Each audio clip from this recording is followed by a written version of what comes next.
สองผู้ใดต้องการที่สิบวชก็เดินทางมาได้แล้วมีนาคล่ออยู่2 ตัว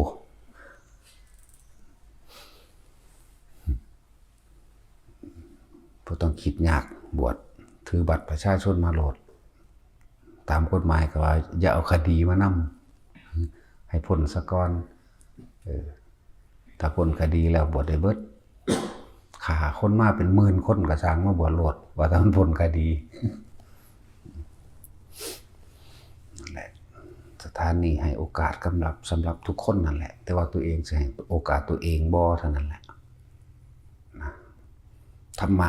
แก้ปัญหาได้ทุกอย่างนั่นแหละสำหรับพวกนั้น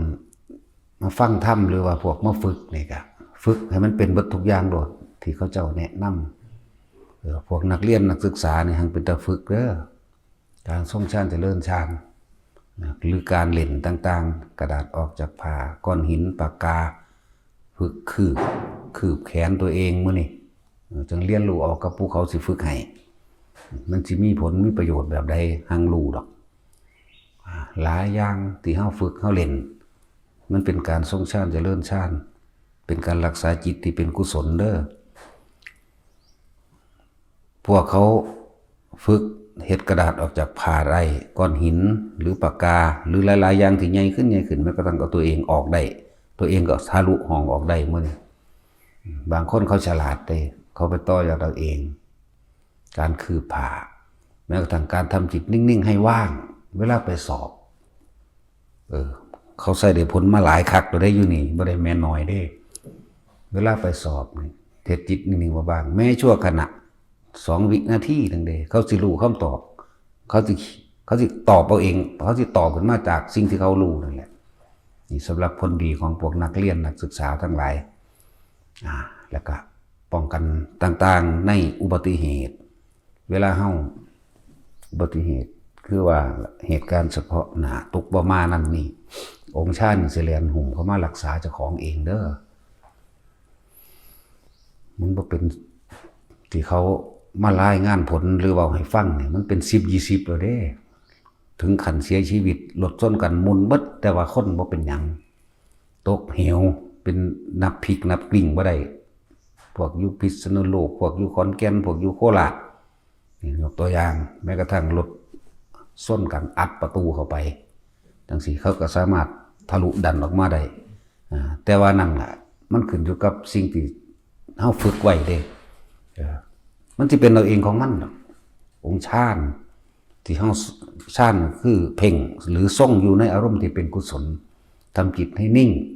ในอารมณ์ที่เป็นหนึ่งก็บ่ยากดอกถ้าฝึกไปแล้วนะนั่นแหละพวกเฮ็ดข้อสอบมื้อนี้ง่ายๆมันมีตัวอย่างอยู่แล้วเวลาสิสอบเสร็จจุดอุณหภูมิขึ้นวืบคนหัวลุกวืบแป๊บรู้เลยเขาสิเขียนเอาโลดมีอยู่นี่แหละพวกสอบมันนิติศาสตร์มันชื่อว่าอีเปิงเวลาถามว่ามันมึงเฮ็ดจังได๋ก็หลวงพ่อได้สอบมันว่าไปสอบหยังก็สร้างมันมีแต่ว่าหลวงพ่อสอบให้เอามึงบ่มีความสามารถหยังเลยว่าบ่มันว่าไปสอบเป็นนั่นเป็นนี่ได้ทุกอย่างได้ล่ะนั่นแหละสำหรับนักเรียนนักศึกษาทั้งหลายมาศึกษาเอาทางนั้นพุทธศาสตร์ไว้แน่มันจะเป็นเครื่องป้องกันตัวเองวิชาทั้งโลกแค่หากินซ้ำตายแต่ว่าวิชาทั้งธรรมน้อมนำเฮาให้เฮานั้นเข้าถึงที่สุดของโลกได้พ้นออกจากการเวียนว่ายตายเกิดได้เด้อวิชาทั้งโลกแค่นั้นแหละเป็นทนายก็ไปหากินซ้ำตายเท่านั้นแหละเป็นอีหยังตำรวจเป็นทหารเป็นนั่นเป็นนี่แค่นั้นแหละแต่ว่าถ้ามีธรรมได้ยินได้ฟังธรรมมันรู้จักอันใดเป็นกุศลอันใดเป็นบุญอันใดเป็นบาปอันใดมีโทษตกนรกเปรตอันใดมีคุณไปสวรรค์ไปนิพพานนั่นแหละเวลาตกทุกข์ได้ยากลำบากมาธรรมะสิพูดขึ้นเองดอกว่าศึกษาไว้แน่ศึกษาเอาไว้เรียนรู้เอาไว้คนมีธรรมนี่บ่ตีบตันเด้อหนทางในการทำมาหากินในอาชีพการงานการเงินอย่างกระสร้างบ่ตีบตันพวกนี้ยิ่งฝึก ทรงชาติเจริญชาติพวกนี้เงินบ่ขาดมืองานก็บ่ขาดถึงตัวอย่างมีเยอะแยะอยู่ในที่เขามาเฮ็ดแล้วนี่แหละบางคนอย่าเพิ่งไปคิดว่าเฮ็ดจังใดมันสิได้เฮ็ดจังใดมันสิเป็นมาฝึกเอาให้มันเป็นซะก่อนแล้วสิฮู้คุณสมบัติของมันที่ตัวเองรับรสชาติแห่งธรรมนั่นเองดอกเฮาสิเป็นผู้รู้เอาเองแต่เฮามาฝึกมาหัดปฏิบัติได้แล้วจิตนิ่งเป็นจังใดทรงชาติเจริญชาติโดยอานาปานสติเฮ็ดจังใดอยู่นี่ก็มีคู่ฝึกรองรับไว้ให้สัก2 3 4พุ่นล่ะ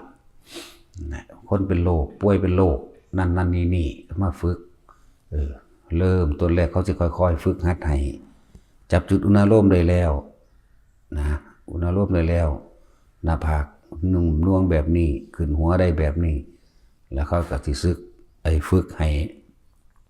ร่างกายมันสั่นวิธีการปรับธาตุให้สมบูรณ์ธาตุก็คือร่างกายนั่นแหละป่วยเป็นโรคอย่างถ้าโรคลมในท้องเกี่ยวกับเลือดลมบ่ดีมันก็สิปรับของมันธาตุไฟบ่ดีมันก็ปรับเองดอกดินน้ำไฟลมบางหันบางนี้ธาตุน้ำหมายถึงเลือดเฮาอุดตันสมองตีบตันเป็นไม่เกณฑ์ไขมันอุดตันหรือมะเร็งทุกชนิดมาฝึกเอาโรคหัวใจมื้อนี้ได้ทั้งนั้นฝึกแล้วอยู่แล้วก็เฮ็ดตามผู้คู่ฝึกเขาฝึกให้เอาพวกเขาเป็นนั่นแหละเขาเป็นโรคมาแล้วเขาฝึกของเขาเองแล้วเขาหายก็เอาผู้จังสั่นล่ะมาฝึกให้คือเอาผู้มีประสบการณ์จริงเป็นเรื่องจริงของเขาก็จะถ่ายทอดความรู้สึกจริงให้เองดอกเพราะว่าเขาเป็นเองเขาฝึกเองเขาหายเอาเองเขาก็สิน้อมนำวิธีที่เขาเป็นนั่นแหละมาสอนเรามาแนะให้และมีประโยชน์หาที่สุดบ่ได้เด้อประโยชน์ทั้งธรรมเลยนะบ่แม่นเล่นๆได้อันแค่ว่าเฮ็ดกระดาษออกจากผ้าเฮ็ดหินออกเฮ็ดปากกาออกหรือเฮ็ดสิ่งที่ใหญ่ขึ้นจริงทั้งหลายเหล่านี้เห็นบ่เวลาแม้นกระทั่งว่ารถแล่นนี่ตกรถคือมีคนหุ่มไว้เหมือนกับอันใดอันหนึ่งอุ้มออกเวลามันสิถือส้นหรือถือกระแทกตกรถนิ่มๆก็มีเด้แปลกประหลาดบ่ล่ะหังบ่มีใครอยากตกดอกแต่ว่าเขาตกรถแล่นปุ๊บรถแล่นไปข้างนั้นจักอีหยังหลังมันหงายลงไปปุ๊บนี่คล้ายๆกับพ่นอุ้มไปสโลว์ไปก็ไปว่างไว้จังซี่ก็มีเด้รถพลิกรถกิ่งตกนั่นนี่ตกเหวคนเด้ว่ามันน้อยๆเด้เขาอยู่ในโตรถเขาสิอยู่ตรงกลางรถก็พลิกไปคนก็อยู่กลางเหมือนเดิมมุนเบิดรถส้นกันต่อ2ต่อ3ต่อมื้อนี้มีเบิดมีตัวอย่างอยู่นี่ล่ะบักอ้วนบักปามรถส้นกันมันอยู่กลางเขาส้นมันทั้ง2คันเลยจังซี่มันก็รอดมาบ่เป็นหยังหลายโพดลำเพิ่นมื้อนั้นพวกของพ่อของจักแน่รถเชิญบี้เข้าไปแต่ว่าตัวคนพารถออกมาได้นั่นแหละเพราะว่าเขาฝึกของเขาเองบ่ถึงฆ่าตายมันก็บ่ตายนอกจากเบิดอายุแล้วก็ดีบ่เจ็บบ่ปวดบ่เจ็บบ่ปวดกระดูกกระเดี่ยวหรือเนื้อหนังยังถ้าถึงขั้นใช้ชีวิตเลินหน่อยนึงดอกถ้าถึงขั้นแค่ว่าสิบาดเจ็บบ่เป็นหยังเลยนิ่มๆนวลๆเลยเป็นหยังคือเน้นย้ำมันใจตอนที่เฮามีชีวิตอยู่นี่ก็บ่อยากให้ผู้ใดเจ็บปวดป่วยพิการแต่ตอนที่มีชีวิตอยู่อยากให้ทุกคนมีการเงินการงานอาชีพที่สุจริตตลอดทั้งมีธรรมอันเป็นเครื่องรักษาฉะนั้นเฮาต้องมาฝึกหัดปฏิบัติธรรมธรรมนี่ธรรมนี่สามารถออกจากทุกข์ออกจากโลกออกจากการเวียนว่ายตายเกิดได้และการฝึกทรงฌานเจริญฌานถ้าผู้ได้ฝึกแล้วก็ฮู้ดอกเหตุเจริญแห่งโภคทรัพย์คือการทรงฌานเจริญฌานอันนี้การเงินการงานก็บ่ขาดมือโรคภัยไข้เจ็บบ่ค่อยเป็นอารมณ์ก็บ่เคยร้อนแต่เก่าเฮาไปติดต่อการงานเฮ็ดนั่นเฮ็ดนี่ติดต่อคุยกับบุคคลจังซี่เฮาสิเอาอารมณ์เป็นใหญ่เฮาสิไปคาดหวังคาดคะเนไว้ว่าต้องได้แบบนั้นถ้ามันตกลงกันบ่ได้มันสิสูญใส่กันเมื่อสูญโมโหใส่กันก็สร้างความรุนแรงใส่กันเลยพลาดจากเงินนั้นงานนั้นหลายอย่างอยู่แบบในโดยแล้วถ้าเป็นสมบัติของเจ้าของโรกิยะสมบัติอันเป็นสุจริตก็อยู่ในเฮาเองโลกุตระสมบัติอันเป็นหนทางออกจากการเวียนว่ายตายเกิด ก็จะเป็นหนทางของเฮาเองนั่นแหละจังว่าผู้ใดมาฝึกเอาเงินซื้อบ่ได้สิ่งเหล่านี้เงินซื้อบ่ได้เด้ออำนาจก็บังคับเอาบ่ได้นายกรัฐมนตรีหรือผู้มีอำนาจสิมาบังคับเอาก็บังคับเอาบ่ได้มีแต่ฝึกเอาเนี่ยเป็นสมบัติของตนโดยแท้โจรขโมยลักไปบ่ได้โจรปล้นไปบ่ได้บ่สูญหายดินน้ำลมไฟบ่อาจสามารถเฮ็ดให้เสื่อมสูญสลายได้บ่คือสมบัติอันอื่นสมบัติอันเป็นบ้านรถลักไว้ได้ดินน้ำลมไฟเฮ็ดให้เสียหายได้ไฟไหม้ได้น้ำท่วมเสียหายได้ดินถล่มได้แต่ว่าโลกุตระสมบัติบ่มีสูญหายอยู่ในใจเฮาตลอดจนกว่าสิพ้นจากการมาเกิดนั่นแหละพอ